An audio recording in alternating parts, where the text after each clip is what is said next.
What's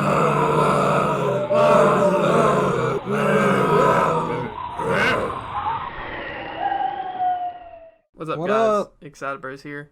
We're going to be doing something special today. We're going to be talking creepypastas. Just going to be telling the stories. I'm doing my favorite one, and he's found one that he wants to do. It's an old one. I wanted to do one that was like super old, and see how it was like back in the day, back in 2008, whenever the creepypasta website, I guess, came up, because the first one came out, like the first story was posted in 2008, so it says on here. Yeah, so we're going to just hop right into this and hope you guys enjoy it. It's just going to be us talking about it. We're gonna read it. We're gonna read it and then talk about it. Yeah. Simple. Nothing crazy. All right. These creepypastas. Now this one,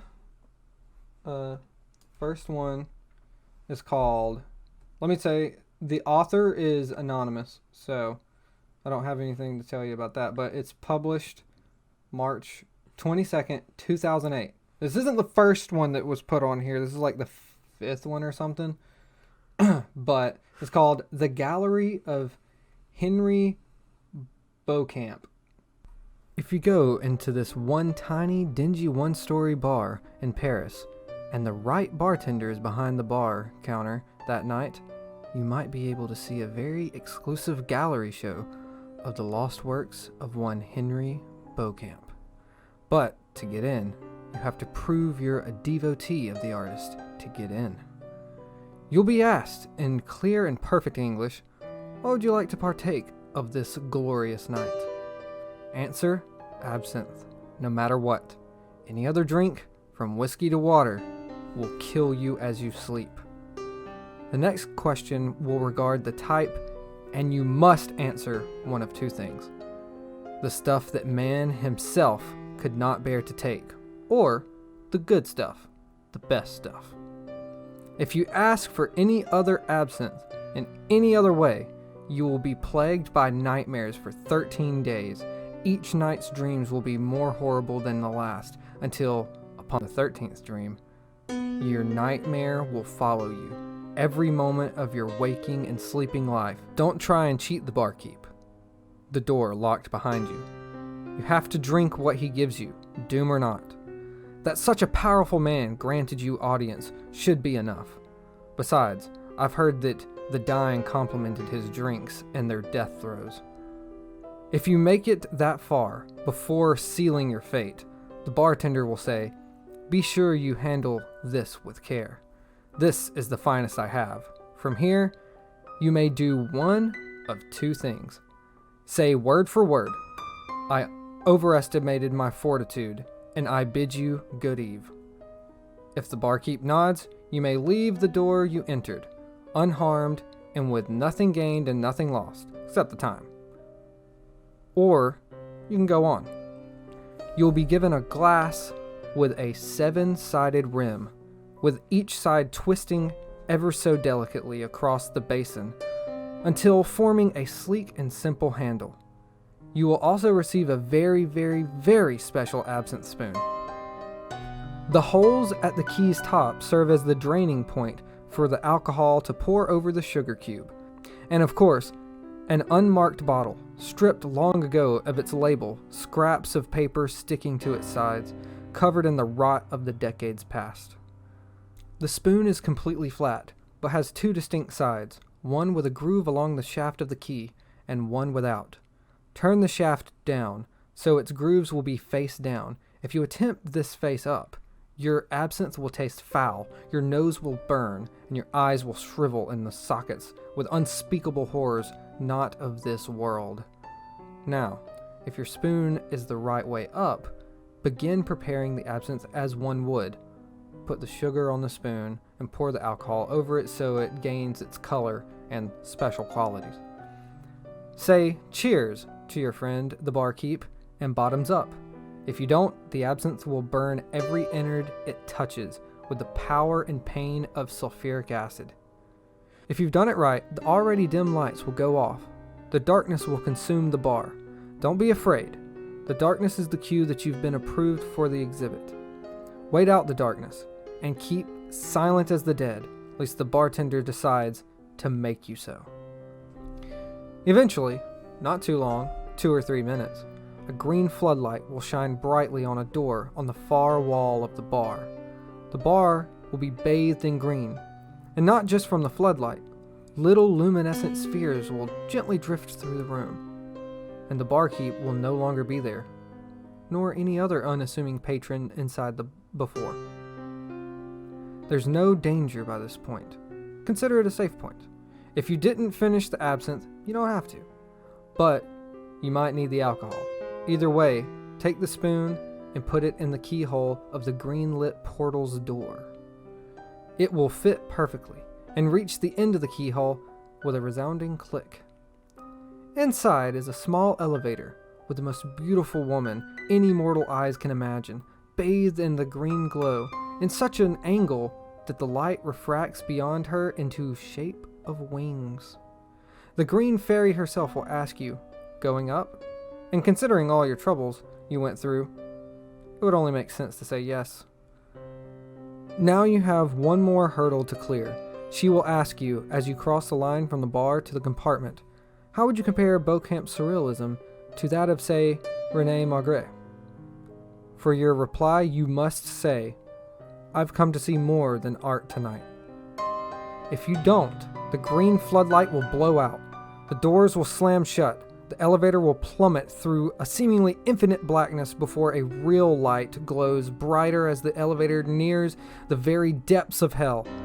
Now, if your elevator begins to go up, the green light will also fade, but in its place will be the cool glow of the moon. But before you even recognize it, the elevator will reach the top of its, well, let's call it a shaft, not to get too intricate. Now, I'm not as sure about this as the rest, but I've heard that if the green fairy kisses you on the cheek as she leaves the elevator, you will also be blessed with a creative inspiration, a permanent, ever-changing muse. You can't ask her, you can't kiss her, she has to do it of her own volition. If not, well, nothing. But no reason to do it anyway and anger the woman who is responsible for keeping the Beaucamp painting safe for so many years. You will enter from the elevator a turn-of-the-century parlor with a large poster of Henry Beaucamp on the left side of the opposite wall. On the right is a door. Taking the time to read the poster is a fairly good idea, as it explains the very significance of Mr. Beaucamp. You see, he was a struggling surrealist in the 1920s, always making art to try to be free of all premeditation, and managed to do so. You see, after one night in a tiny, dingy one-story bar in Paris, he began to paint patterns. First, it was geometric patterns, then complete fractals, then images that would be in the newspaper the next day, then next week, then from 50 years ago, 100 in the future, 200 in the past. Then, on his last night of life, he kidnapped 3 young girls from their homes at night, murdered them, and painted his finest masterpiece in reds and yellows with the blood and bile of virgins.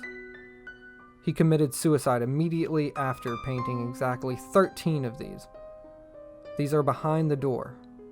The first 6 from the left show, from left to right, the genesis of the universe, the only true visage of God as visible to the eyes of man, the true image of Jesus Christ, the sprawling clouds of heaven, every pope from a first to faces not recognizable yet, and a portrait of Jesus' appearance in his second coming. The other 6, on the right, show, from right to left, the cataclysm of the universe, the only true visage of Satan as viewable to the eyes of man, the true image of Judas, the sprawling flames of hell, every human embodied demon from the first to the faces not yet seen, and a portrait of the Antichrist in his second coming. Now, 6 and 6 makes 12, but what of 13? This 13th painting is turned around on its wall pin. the image facing the wall. The space around it is roped up at a very wide diameter, and under the flipped image is a sign, in 3 languages. The top is in the scriptures of the seraphim, the bottom in the ruins of the highest demonic orders, and in the middle, in Roman letters, do not touch. Now, like the kiss, I can't say this part with as much certainty, but all the same, I heard that somehow, as he died, Beauchamp flayed his skin, his organs, his very soul, into some sort of collage. How he took his dead body and created such a horrific masterpiece, I could never say, nor would I ever dare to. So, if you make it, maybe you can flip the canvas over and tell me sometime. You can tell me about it over a drink. So my thought was that this story was told from the perspective of the bartender, which is why he knew all of the different steps that they had to take, except he didn't know anything really past the angel. Like, he didn't know. He's like, I hear that you might get a kiss. I hear that. But he doesn't know because he's gone. Like he said, it'll become dark and then nobody's there. Mm-hmm. And then I guess he's probably heard about the paintings from people that came back, but no one's ever flipped over the last painting. It says do not touch. At this point, I wouldn't touch it. So Henry Beauchamp is a real person? No, I'm assuming he's a fake person. Okay. I just, maybe maybe I don't know about art like maybe that, there is a person that exists in the world named Henry Beauchamp, but talking about I highly doubt it's this. Named Henry Beauchamp. That's all I was wondering. It was the Gallery of Henry Beauchamp, narrated by Jonathan. But I guess we'll just hop on into the next one. This is Masterpiece. It's made by we're going to say anonymous right now because I can't really find who it's made by, so we're just going to say anonymous. But this is Masterpiece. I've been lying down for hours now. It's 5:35 a.m. There's not much I can do. You know what the worst part about this situation is? I'm in the same room as my parents. They keep looking at me, and I can't help but look back and try not to cry or scream. Their eyes are focused on me, and their mouths are wide open. There's a strong scent of blood, and I feel paralyzed with fear. Here's the thing. The second I make any hint that I'm not asleep anymore, I'm completely screwed. I will die, and there's nobody around to save me. I've been trying to think of a way out, but the only idea I have is to rush to the door and scream for help, hoping any neighbors hear me. It's risky, but if I stay here, I'll surely die. He's waiting for me to wake up and see his masterpiece. You're probably wondering what's going on. I do tend to get ahead of myself sometimes, so about 3 hours ago, I heard screaming from the other side of the house. I got up and went to check on the noise before realizing I had to use the restroom. Instead of doing the smart thing and investigating, I used the restroom first. I could have gotten myself killed right then and there for my stupid actions. So I did my business and took a peek outside the bathroom. There was blood on the carpet. I got very worried and ran back to my room, hiding under the sheets, like the wussy I was. I tried to convince myself to go back to sleep, that it was just some really vivid dream or something, but I heard my bedroom door open. Like the terrified child I was, I peeked out from under my blankets to see what was going on. I could see something dragging my dead parents into the room. It was not human, I can tell you that. It was hairless, with no eyes or clothing. It walked like a caveman, with its back slouched as it dragged as it dragged to my parents. But this thing was much smarter than any caveman. It was aware of what it was doing. It propped my dad up on the edge of my bed and made him face me.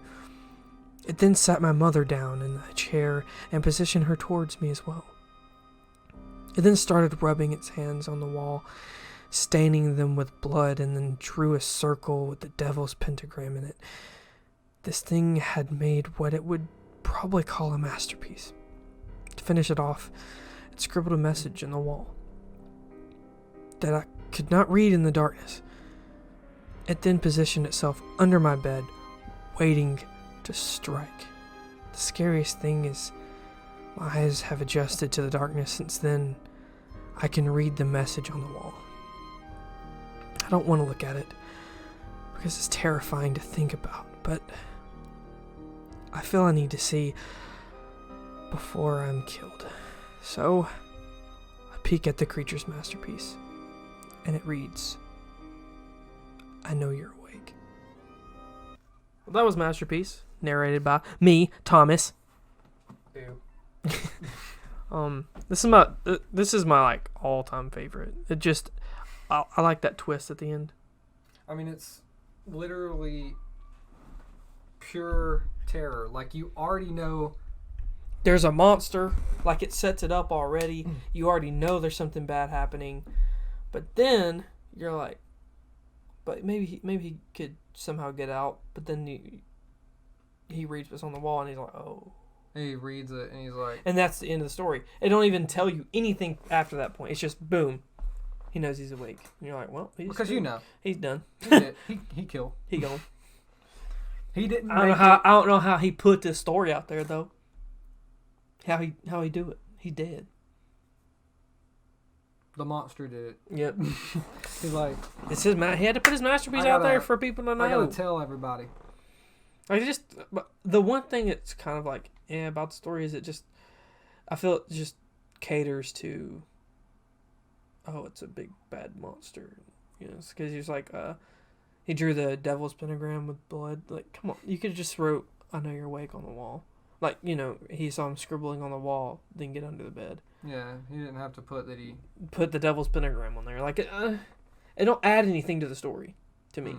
Yeah. Like, I could take that out of the story and it still feel the same.